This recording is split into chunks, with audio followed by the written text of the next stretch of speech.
stuck? Is something holding you back? Are there obstacles in your way? Well, let's smash through those obstacles so that you can live your best life. Hi, I'm Matt Brooks, founder of Matt Brooks Coaching, and I'm fascinated with how people overcome barriers and achieve success.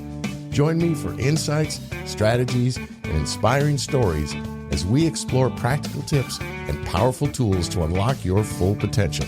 This is the Barrier Busting Podcast.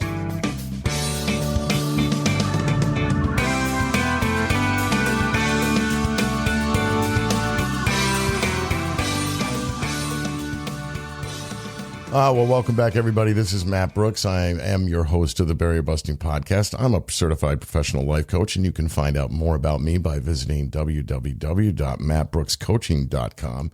We've been talking about habits for several weeks now, and we're going to do a little more of that today, but we are going to get physical today. That is, we are going to talk to a physical therapist about our physical habits and how they play out over time, and see if we can pick up a few tips to maybe avoid some things in the long run. My guest today is Dr. Greg Zucone. He's a physical therapist who's the founder and president of Spectrum Physical Therapy and Athletic Training, which has 2 locations in New Jersey, one in Old Tappan and the other in Edgewater. So you can find out more about him by visiting www.spectrumptat.com. That's spectrumptat.com. Dr. Zucone is board certified in New Jersey as a clinical specialist in sports physical therapy, is an advanced clinician for hip and joint conditions, and has worked in a number of major hospital institutions. As a certified athletic trainer, Dr. Zucone has experience at the professional, collegiate, and high school levels. Most notably has served as intern athletic trainer for the New York Giants mini camp and head athletic trainer for the Fordham University men's basketball team, among other university positions. Dr. Zucone holds both a doctorate and a master's degree from Columbia University College of Physicians and Surgeons and a bachelor's degree in athletic training from the University of Delaware. I am so excited to have you here today, Dr. Zucone. I can't thank you enough for giving us your time. Welcome to the Barrier Busting Podcast. Matt, thank you for the opportunity. It's a pleasure to be here, and I'm hoping to help your audience become a little bit more educated today with the importance of physical therapy and how the service can help improve their well-being and also their quality of life. Well, that's exactly what we all need. You know, one thing I got to say is I've noticed since I've been in the helping profession, I've paid a little more attention to how various doctors, dentists, other people in the helping professions work. And I've noticed that a lot of them seem to think that we all went to medical school. And we didn't, so we don't understand half of the terminology that's coming at us. So if you can put it down in straight up language for us today that's easy to understand, I would so appreciate it. Before we get into your impressive career is what I want to first talk about before we get into physical therapy habits and stuff like that. But it's pretty clear to me reading about you that you caught the bug for this very early on in life. You're one of those people, it seems, who had a real clear vision from an early age, right away from undergrad. So tell us about how you caught the bug for this kind of work, for sports medicine, for athletic training, and for physical therapy. So yes, it did start early on. I was an athlete, and I had a passion for science and math. And when I hurt myself in high school, I quickly realized I wasn't going to be a professional athlete, but maybe I could choose a profession where I could help professionals become stay healthy and rehabilitate after injuries. So that's kind of what, springboarded me into the field of physical therapy. I was 16. My father gave me some great guidance, and that's when I chose physical therapy, not only to, emphasize the importance of exercise and well-being, but also help people in the community stay healthy and stay active. So in a way, this came as a result of an injury. And I'm kind of laughing at that because it's so common that people in the helping professions go into, like me, we go into the helping professions because something happened to us. You know what I mean? And it just opens our eyes, right? So it's good to see. And frankly, I want to talk to a physical therapist who's had an injury themselves. You know what I mean? That's right. You're not just thinking from the books, right? So, all right, well, That's right. What's I'm interesting speaking from experience. Yeah. So you got out of school, you worked around a lot of hospitals, you did a lot of different gigs, you worked in colleges and high schools and things. But in 2004, 20 years ago, you opened up your own practice, Spectrum Physical Therapy and Athletic Training. That's a huge risk, right? That's a big thing to do. But I imagine just the initial investment you got of the equipment you got to buy and the space you have to rent or own is huge. What inspired you to take that risk? What was it that made you say, I want to run my own show? Yeah. So humble beginnings, Matt. I didn't just take the leap of faith and just sign a lease and have some space and then wait for patients to come. I was still working for other employers, whether it was a hospital or a clinic, and I was doing this on the side. So I had a full-time job, mind you, with benefits, and then I was, taking the leap of faith from 5 o'clock to 11 o'clock, and I did that probably for a few years, where one patient during that time would turn into two would turn into 10, and then when you have enough volume, then you can kind of step away from your full-time job, and then you can kind of go part-time. This was the best way that I could do it at the time, just being conservative. Plus, I didn't have a high overhead. What I mean by that is I didn't have a wife, I didn't have kids, I didn't have a lifestyle of cars, homes. I was living a very, very simple life as a single guy. And that's not easy to do in Bergen County. Maybe it was a little bit easier 20 years ago, but that's how I started. And then, you invest in equipment, you invest in people, and you invest in yourself. And eventually you do have to take the leap of faith and be on your own, but you still have to maintain a certain lifestyle as you're taking that leap of faith. So it wasn't easy. It's still not easy. It's still very challenging. And with inflation and the cost of business today and keeping people, it's outrageous. Yeah, yeah. And it really has gotten crazy. But it's funny you bring that up because I'm actually writing some shows right now that I'm going to do on time management skills.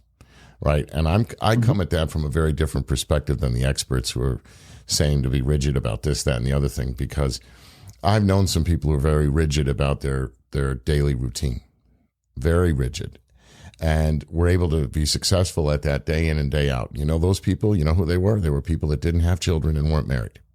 Okay. They were, Right. you know what I mean? That they can focus that much. So, but no, congrats to you, because 20 years is a big deal. And Bergen County, New Jersey is a jungle. It's an expensive place, and it's hard to maintain that in a family in Bergen County. So congrats to you.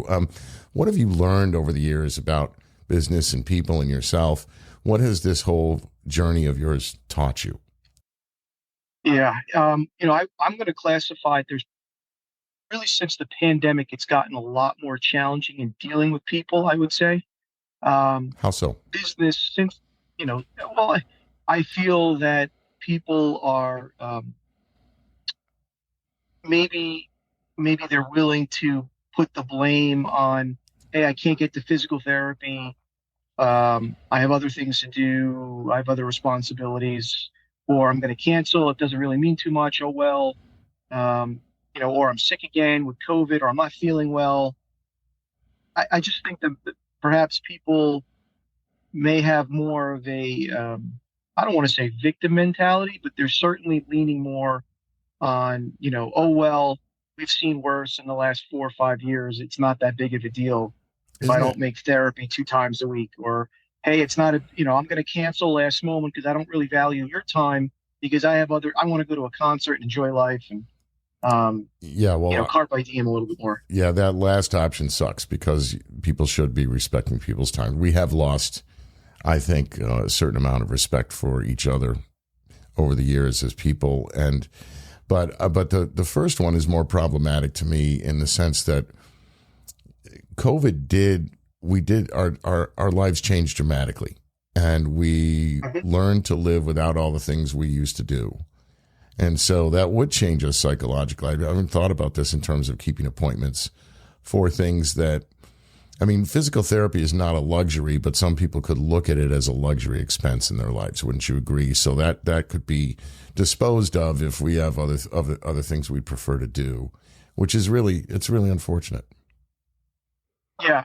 It is a luxury, physical therapy, but because of what people don't realize is we pay all this money for our health insurance, and we're not really sure what services we get and what our responsibility is. And it changes every year because you're asking people, okay, to invest. You go to an orthopedic surgeon or you go to a primary care doctor, and they say, hey, you need physical therapy, and you need it 2 or 3 times a week.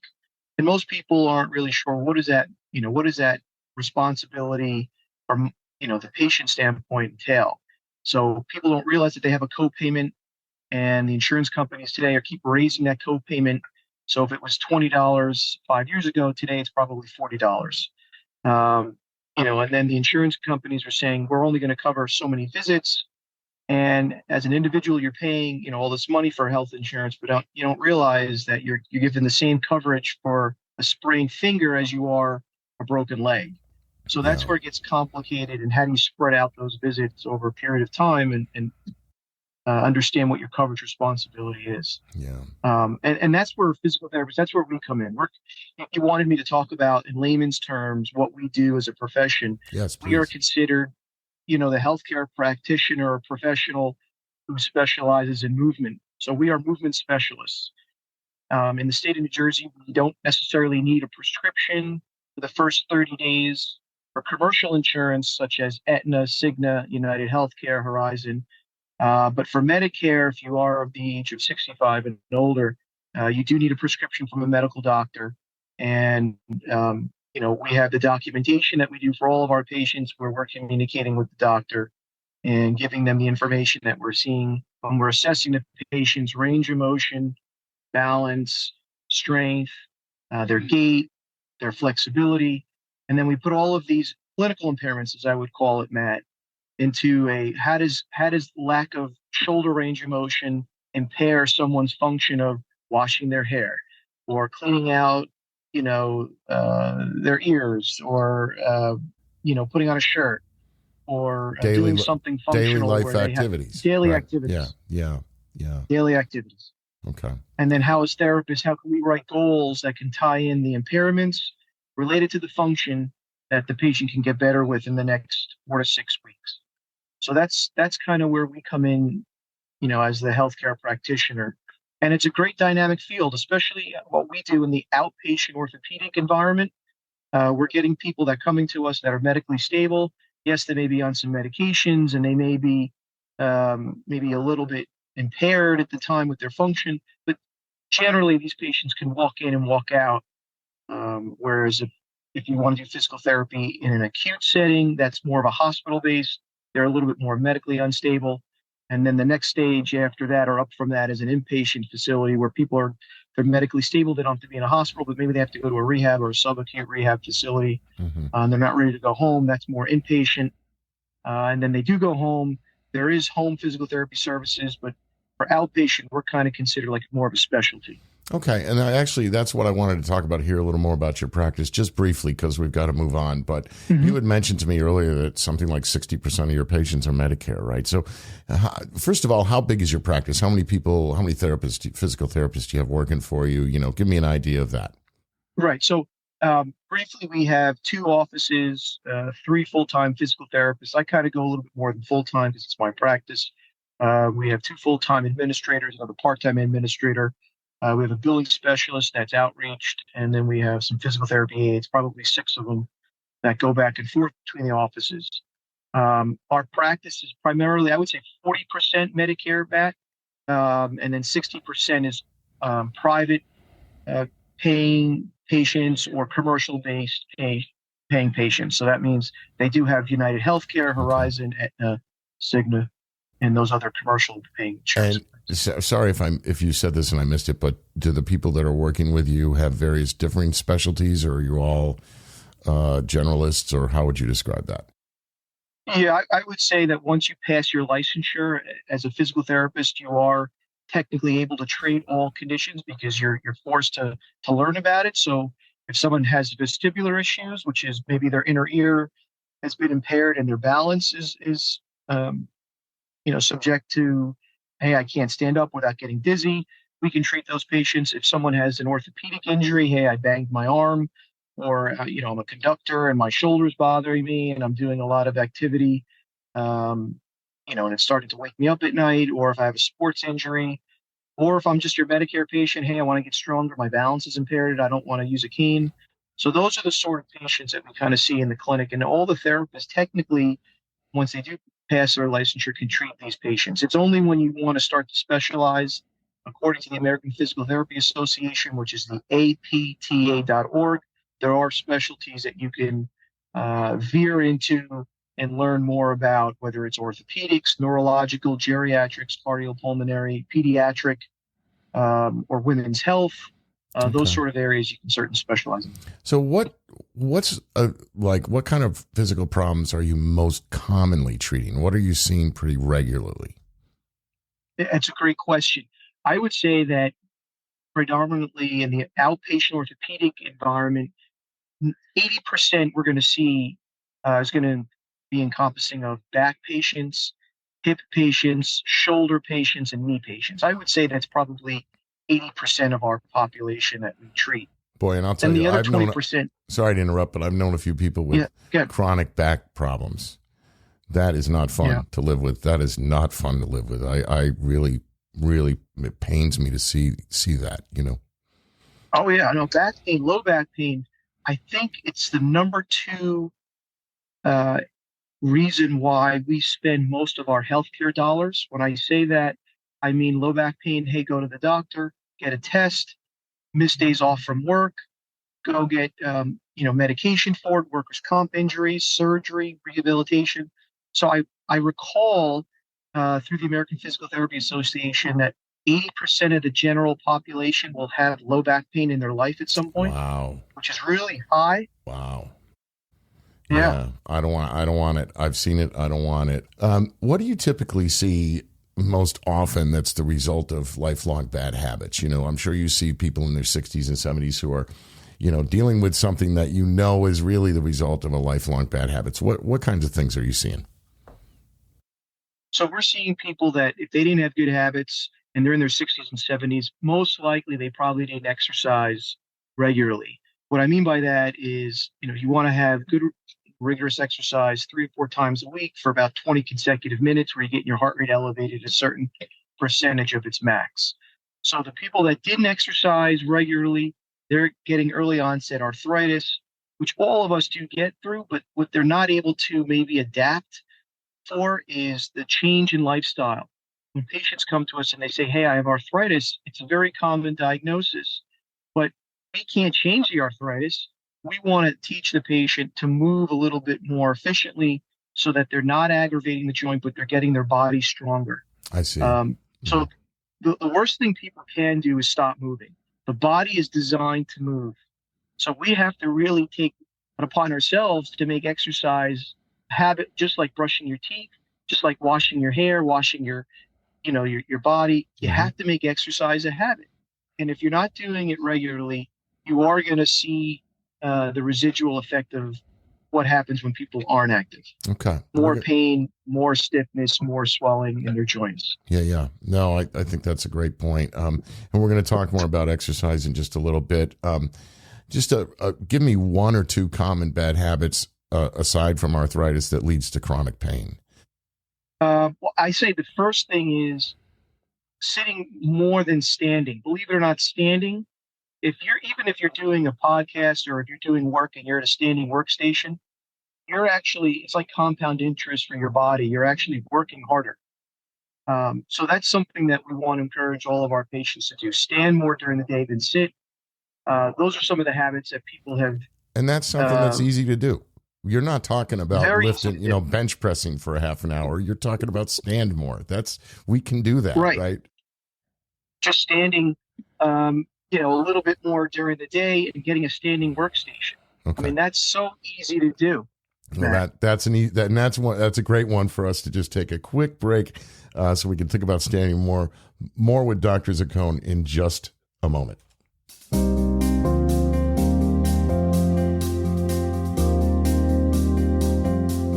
Feeling overwhelmed? Struggling to find balance in your daily life? At Matt Brooks Coaching, we get it, and we can help. With over 25 years of nonprofit executive experience and an MSW with a clinical focus, Matt Brooks offers personalized coaching designed to help you rise above your challenges and live your best life. Whether you aim to advance your career, enhance your skills, or simply find more clarity and peace, Matt is here to be your partner and ally. Visit mattbrookscoaching.com to book your free discovery session today. Take the first step towards a brighter tomorrow.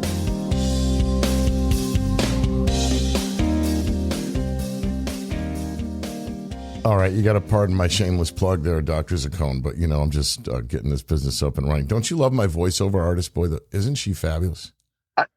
She is so good and so professional. I don't even realize where you could find someone like that these days. Well, I just fell into it. I got very lucky with that. So if you ever need a voiceover artist, let me know. Of course, we're talking about my wife here, but and Greg knows we know each other personally. So let's get back to it.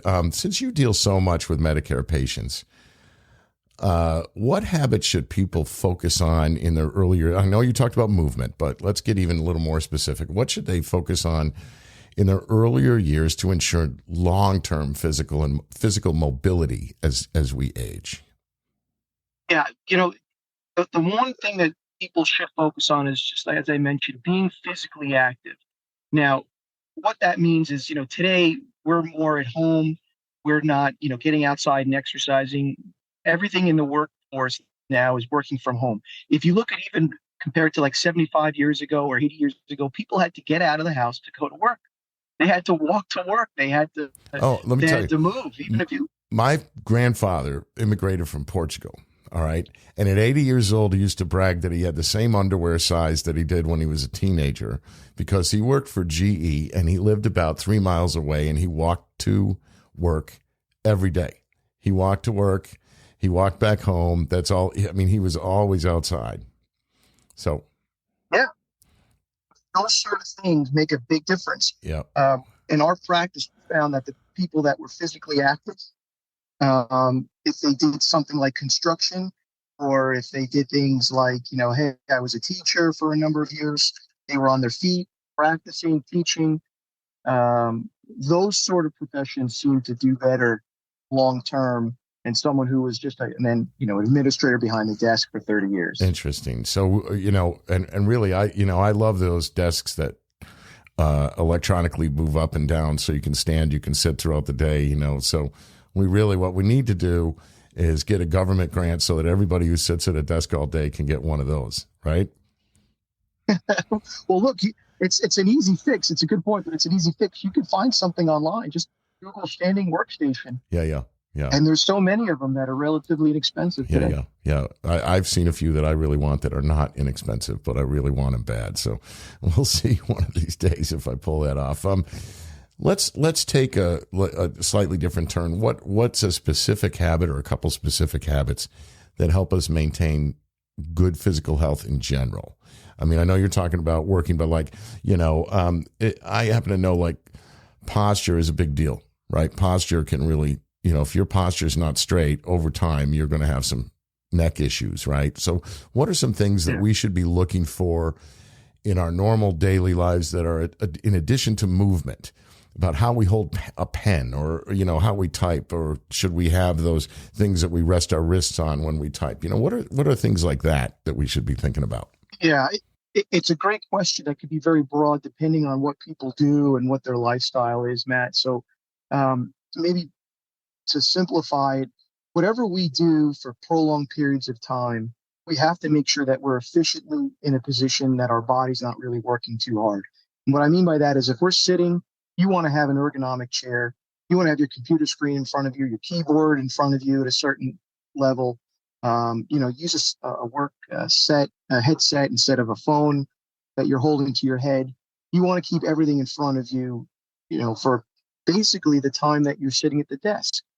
If you're driving a car or a truck across the United States, you want to make sure the same thing. That's your workstation. You want to make sure that your hands are positioned properly on the wheel, maybe from 10 to 2 standpoint.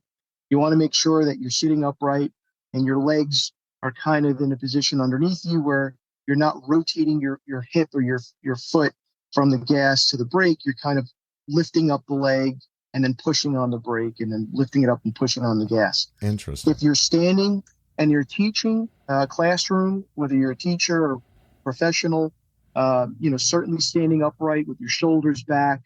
And then it gets a little bit more complicated depending on your shoe and your footwear, right? If women are wearing high heels, you're basically working harder because your higher heels throwing your center of gravity forward. So you have to work really hard to stand upright a little bit more. The other thing too is if you have flat feet, right? If you have flat feet and you're standing for prolonged periods of time, or you're doing construction work, you want to have proper shoe wear, you want to have thick, rubber sole boots, or you want to have someone assess your feet to see if you need an orthotic or some sort of lift that can potentially give you a little bit more support.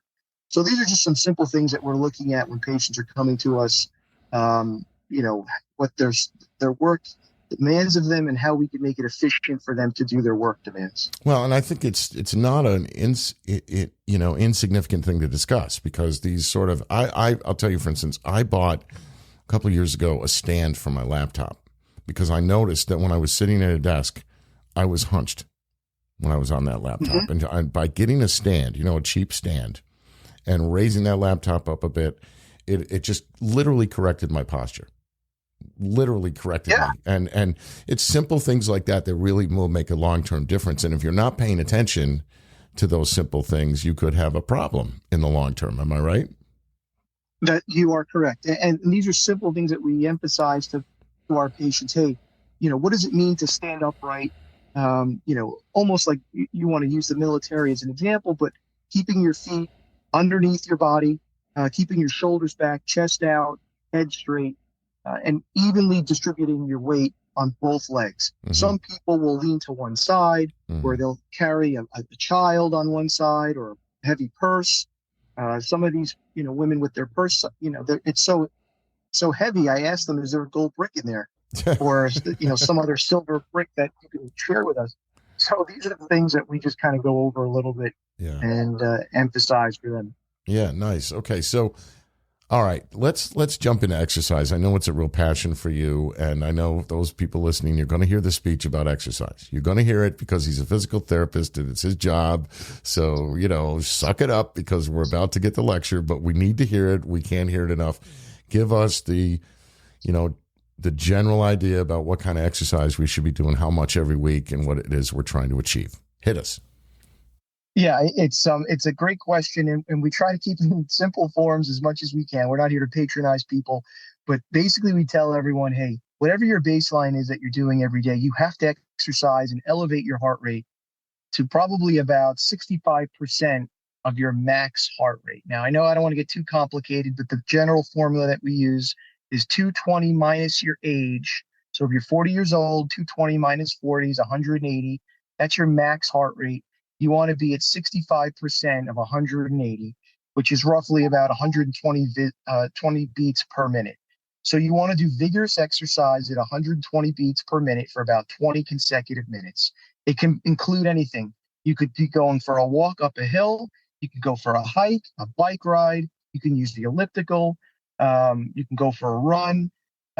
That's something that we just encourage our patients to do 3 to 4 times a week. And we ask them to sprinkle in a little weightlifting, especially for the men, to help their testosterone levels, but just a little bit of weightlifting where you're elevating your heart rate too.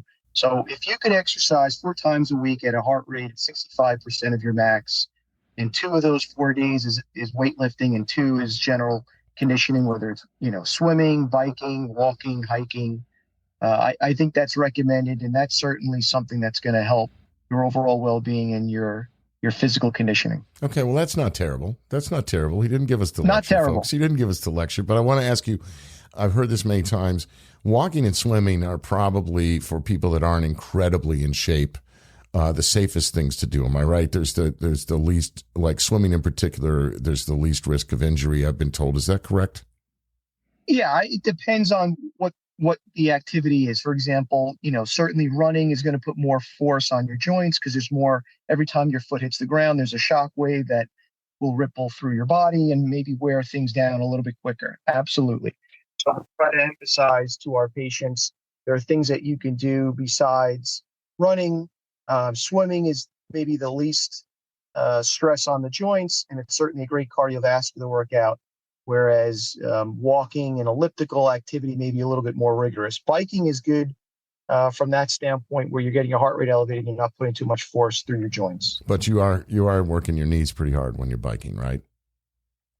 It depends, Matt. That's a good question. We try to have a higher seat height where the knee isn't bending too much. Okay. Sometimes people have a low seat height when they're on the bike and their knees are getting a little bit more worn out. I say this just because I have a very good buddy who I've known since high school who was a hardcore biker, and he's now he's now on his second knee replacement, so he blames it on the biking.